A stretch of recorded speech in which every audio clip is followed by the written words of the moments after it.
Doctor Shazia, अभी हम Friday तक की तो बात है कि डोनाल्ड ट्रंप का कोई प्लान नज़र नहीं आ रहा था और उन्होंने कहा कि अभी तक मैंने कुछ सोचा नहीं है, कुछ तय नहीं किया। तो एक ही दिन में उन्होंने इस तरह से अमन की बात करते करते ऐलान जंग कर दिया। आपके ख्याल में ट्रंप की क्रेडिबिलिटी जो है वो इससे कितनी मुतासर हुई होगी? ट्रंप की क्रेडिबिलिटी इससे पहले भी कोई नहीं थी, और अगर हम ट्रंप के बयानात के हिसाब से इंटरनेशनल पॉलिटिक्स को समझने की कोशिश करें तो हम चकरा के सारे गिर के जो है ना बेहोश हो जाएंगे। ये चीज़ें जो हैं ये और हम बारहा आपके साथ भी डिस्कस कर चुके हैं कि ये बहुत अरसे से पाइपलाइन पे हैं, ये होनी है। और अगर हम बहुत इसको हिस्ट्री में जाना चाहें तो मुझे लगता है कि ये रेवोल्यूशन के टाइम से जो है इनको इस रिजीम से प्रॉब्लम है। हुकूमतें बदलती हैं, चेहरे बदलते हैं, लेकिन मंत्रा एक ही रहता है कि ईरान के अंदर हमें कोई प्रो वेस्टर्न एस्टेब्लिशमेंट चाहिए जो कि हमारी फेवर में हो और जो कि हमें हमें जो है वहाँ पे हमारी बात माने। ईरान को बाल्कनाइज करें, उसके रिसोर्सेज को प्लंडर करें और चलते चलते चलते आज आगे। और आज उस पूरी की पूरी जो डीप स्टेट है, वो जो बैंकर्स लॉबी है, उसमें अब सिलिकॉन वैली भी शामिल हो गई है, ज़ायनिस्ट लॉबी है।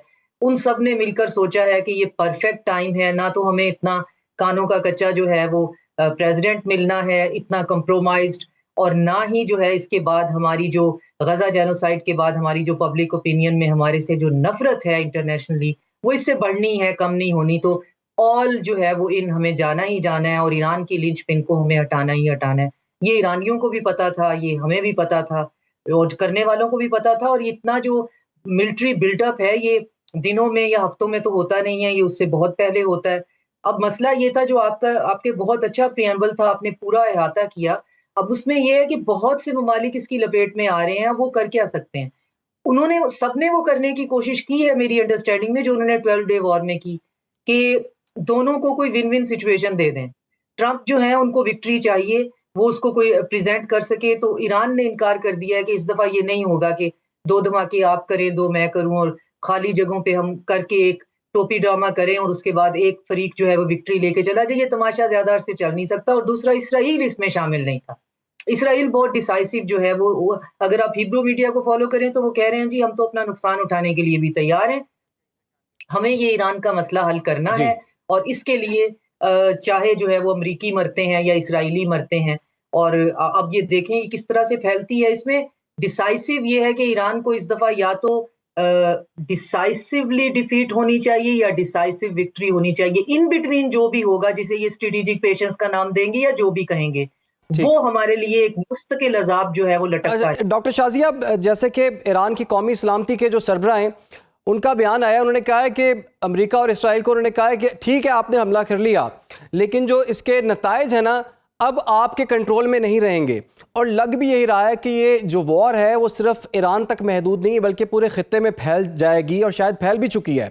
अब क्या अमेरिका पर इस चीज़ का प्रेशर बन सकता है? क्योंकि अमेरिका के आपको पता है मशरिक़ वस्ता में बड़े स्टेक्स हैं, 50,000 फौजी उनके मौजूद हैं। और इसके साथ साथ एक और चीज़ भी अपने नाज़रीन तक हम यहाँ पर पहुँचाएँ, क्योंकि बड़ी तेज़ी से अपडेट्स जो हैं वो सामने आ रही हैं कि इसराइल ने अब ईरान के शहर मनाब में भी एक लड़कियों के स्कूल पर जी एक हमला किया है जिसमें 50 तालिबात शहीद हो गई हैं। जी डॉक्टर शाजिया। हाँ, वो तो बल्कि वेस्टर्न मीडिया तो कह रहा है कि बहुत लॉन्ग वीकेंड होने वाला है, लेकिन देखें बात ये है कि या तो ईरान इस वक़्त जो है वो स्ट्रैटेजिक पेशेंस से या एलाइज़ की बात को सुनकर दोबारा से किसी समझौते का जो है वो कर लेगा और ये चीज़ वैसे ही चलती रहेगी, क्योंकि रूट कॉज़ेज़ जो हैं वो एड्रेस नहीं होंगी। तो रूट कॉज़ जो है एड्रेस करने के लिए उन्हें अपनी टॉप जो है वो ब्रास को और अपनी टॉप जो लीडरशिप है उसको फिर कहना पड़ेगा कि तुम लोग फिर खुद अपनी जान ले लो और सारे के सारे। और पहलवी जो है वो जूनियर उसको वहाँ पे बुला लो।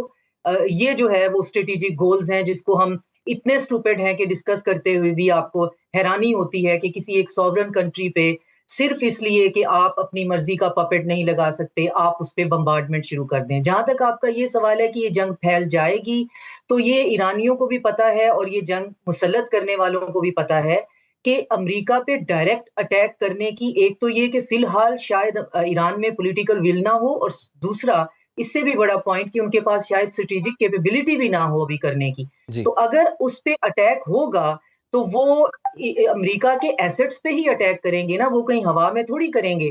तो एक इसराइल उनका टारगेट है, एक यूएस बेसिस हैं और यूएस जो है वो बाकी इंटरेस्ट हैं। सुनने में आया है कि उनके इकोनॉमिक जो हब्स हैं उन पे भी अटैक किया जाएगा।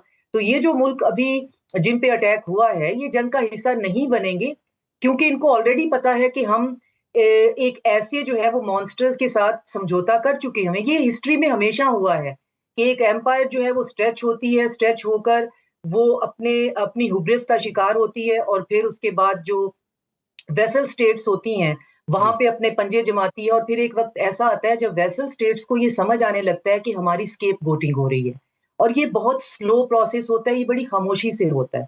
सऊदी अरेबिया बहुत खामोशी से दो बहुत बड़े इक्तिसादी मंसूबे ईरान के साथ ऑलरेडी साइन कर चुका हुआ है। अपना 60% से प्लस आर्सनल वो चाइनीज बेस्ड कर चुका हुआ है। हमारे साथ वो एक स्ट्रेटेजिक और डिफेंस एग्रीमेंट ओपनली बना चुका हुआ है। गल्फ के अंदर की जो ड्रिफ्ट है वो हमारे pass out in open shout करती हुई हमें दिखाई दे रही है कि कौन किस जगह पे खड़ा हुआ है। वो इब्राहिम अकॉर्ड का चूरन जो कल को बताया जाता था गजा के लोगों के लिए जरूरी है, आज वो इब्राहिम एक इंडो अकॉर्ड बना हुआ है, उसके अंदर इंडिया शामिल हो गया हुआ है। जी। तो और नफ्ताली बैनन जो है वो मुसलसल हर जगह पे ये कहता फिर रहा है, एक्स इसराइली प्राइम मिनिस्टर, कि सुन्नी एक्सेस जो है वो हमारा सबसे बड़ा खतरा है। अब वो ईरान को इतना बड़ा खतरा भी नहीं समझ रहे, और तुर्की, जी। सऊदी अरेबिया, पाकिस्तान जो है, और न्यूक्लियर पाकिस्तान का सफिक्स लगाना वो नहीं भूलते। तो ये चीजें ऑलरेडी ग्रैंड चेस बोर्ड पे फैली हुई हैं। सही। ये नहीं है कि ये फैलेंगी। आज मैं इंटरव्यू देख रही थी, सुन रही थी लेफ्टिनेंट जनरल आपती अलाउद्दीनов का, जो कि अहमद फोर्सेस और जो इस वक्त फ्रंट लाइन पे रशिया में लड़ रही है, बहुत सीजन्ड जो हैं और बहुत हाई प्रोफाइल और बड़ी उनकी टॉप टियर में उनकी बड़ी इंग्रेस है। उनका ये कहना था कि ये जो ईरान पे अटैक है ये दर हकीकत रशिया पे अटैक का प्रीएम्बल है, हम पे बकायदा ग्राउंड इन्वेजन होने का प्रीएम्बल है। मैं हम्म। ये कह रही हूँ कि अगला जो है वो पाकिस्तान है, गल्फ स्टेट्स कह रही हैं कि जी हम इसमें शामिल हो गए। तो हो ये रहा है कि एक जेनोसाइडल मैनिएक जिसको हम ओवर रीड करने की कोशिश कर रहे हैं, वो अपने हेजमोनिक मंसूबे जिनके पीछे 5 ठीक। बैंकर्स फैमिली है और अब सिलिकॉन वैली शामिल हो गई है, पैसा है इसके पीछे, पैसे का खून है। और उसमें ये है कि बिल्कुल डॉक्टर शाजिया, जब भी मुज़ाकरात होते हैं तो कम से कम थोड़ा सा इंतज़ार किया जाता है। जैसे कि 1 महीने का टाइम तो डोनाल्ड ट्रंप ने खुद ही कह दिया था कि शायद 1 महीने के अंदर मामला तय हो जाएं। 1-2 रोज़ पहले तक भी कम से कम ये डिक्लेयर नहीं हुआ था कि मुज़ाकरात नाकाम हो गए हैं, उसके बाद हमले की नौबत आती।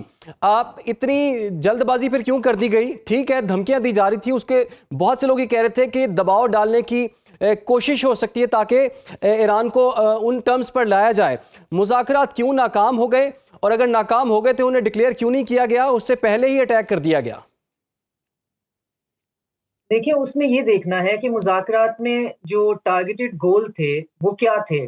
वो 4 पॉइंट्स थे कि आप न्यूक्लियर अपना प्रोग्राम रोल बैक करें, और बाकी हमें पता है कि जो बैलिस्टिक मिसाइल है उसको खत्म करें, अपने एलाइज को छोड़ दें। और चौथा जो है वो उन्होंने रिसेंटली शामिल किया था कि आप जो है वो अपना जो न्यूक्लियर आपने एनरिचमेंट की हुई है वो अमेरिका के हवाले कर दें। अब इन चारों में से कौन सा पॉइंट ऐसा है जिसको एक सॉवरेन कंट्री मान सकता है कि बैलिस्टिक मिसाइल हम नहीं बनाएंगे, बस आप हम पे मिसाइल मारते रहेंगे, या ये कि हम अपने एलाइज को छोड़ देंगे। तो वो तो ईरान का कहना है कि एलाइज जो हैं वो हमने पकड़े हुए थोड़ी हैं, आप जो है उनके साथ अपनी जो है वो दुश्मनी खत्म करें, वो आपके दुश्मन बनना छोड़ छोड़ देंगे, आप हमें कहाँ उनके साथ मिला रहे हैं।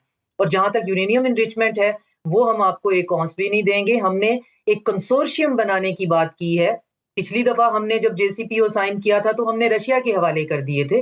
अब हम इनरिच्ड यूरेनियम जो है वो गल्फ स्टेट और अपने एलाइज जो हमारे हैं उनका एक कंसोर्शियम बना के हम उनके हवाले करेंगे। मतलब अमेरिका के हवाले हम अपना इनरिच्ड यूरेनियम क्यों करते? तो पॉइंट ये है कि टारगेटेड गोल ऐसे थे जो अचीवेबल नहीं हो, तो फिर आप निगोशिएशन की टेबल पे बैठते क्यों हैं? जी। सवाल ये है कि क्यों बैठे?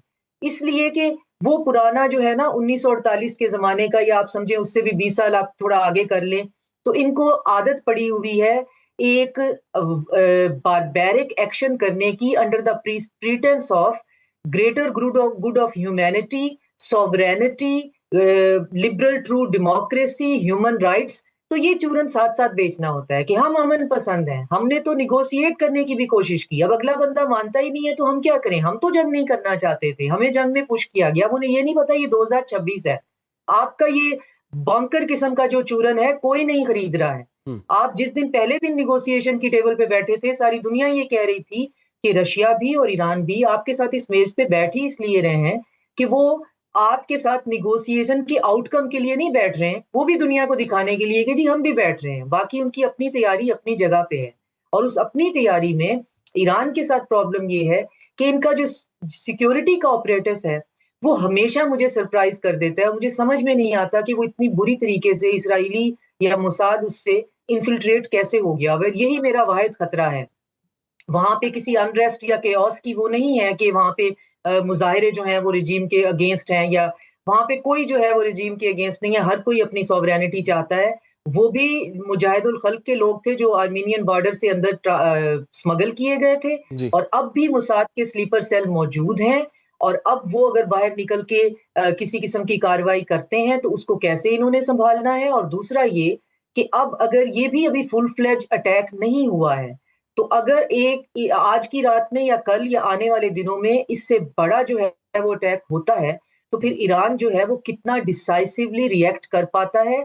और अगर वो डिसाइसिव रिएक्शन के मूड में नहीं है, तो फिर उसको सीरिया या लेबनान जो है वो लिबिया बन जाना चाहिए, और वॉलंटरली बन जाना चाहिए, अपने लोग मरवाने की बजाय, अपने लोगों की जानें जो हैं वो लेने की बजाय वॉलंटरली। अगर वो फुल फ्लेज वॉर में जाता है तो फिर उसकी विक्ट्री जो है वो डिसाइसिव होनी चाहिए, जिस तरह की उसकी ठीक है। जो डिफीट है वो भी डिसाइसिव होनी चाहिए।